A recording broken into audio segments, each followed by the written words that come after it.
So here we have the Nissan Juke on a 17 plate. I'm going to start off by showing you around the outside of the car, and then we'll hop in and run through some controls on the inside. From the outside you can see it's a 5-door car with alloy wheels and tinted windows. Let's start off inside the boot and then work our way around the rest of the car from there. As we approach the back of the car, you can see we don't have reversing sensors. That's because this car has got a 360 parking camera, which I'll show you when we're inside the car. Plenty of boot space along with that 60/40 split folding rear seat. This car also comes with this vinyl boot liner, which would have been an additional extra when this vehicle was new. And underneath this section, we can lift up to reveal even more space underneath, and you can remove that tray should you wish to. Okay, so we're just going to work our way back around to the front of the car, and then we'll hop in and run through some controls on the inside. But now that we've done a full circle of it, you can see it's in excellent condition the whole way round. Just briefly before we climb in, I think it's well worth seeing the interior from this exterior point of view. There's plenty to run through on the dashboard, so let's hop in and we'll do that now. Okay, now that we're inside the car, we're going to start with the dials. On the left-hand side, we have the rev counter. On the right-hand side, the speedometer. In the middle, you can see, firstly at the top there, the coolant temperature gauge and fuel gauge. You can also see the total mass for the car, which are 37,347. Beneath all of that, it will show you what gear this car is in. It's an automatic, so we are in park at the moment.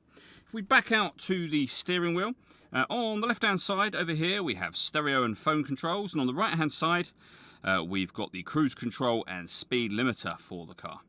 In the centre, you'll then find the main touchscreen. So we're on the radio menu at the moment. We have physical buttons down the sides. So for things like radio, for example, you can see we've got AM, DAB, and then it all becomes touchscreen to access the information that's shown on the screen itself. To listen to your own music, you can do so via CD player, auxiliary input. This car's also got USB input, and you can stream your music wirelessly via Bluetooth audio as well.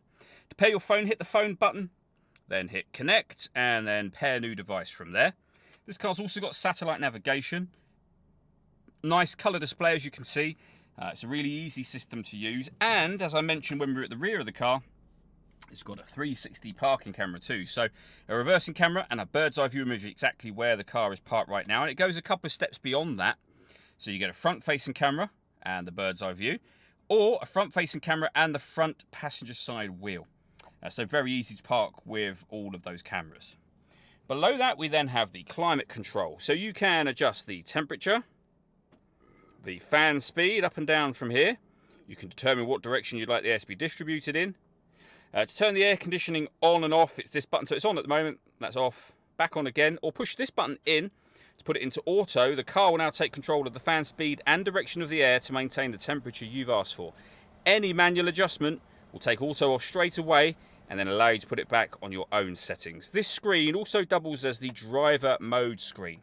So it's from here that you can change the car from normal to sport or eco. Whichever mode you are changing, you are affecting the engine, the gearbox, the steering and the climate control for the car. We have a 12-volt charging socket, auxiliary and USB inputs, the gear lever for the fully automatic gearbox, and then a driver and passenger heated seat.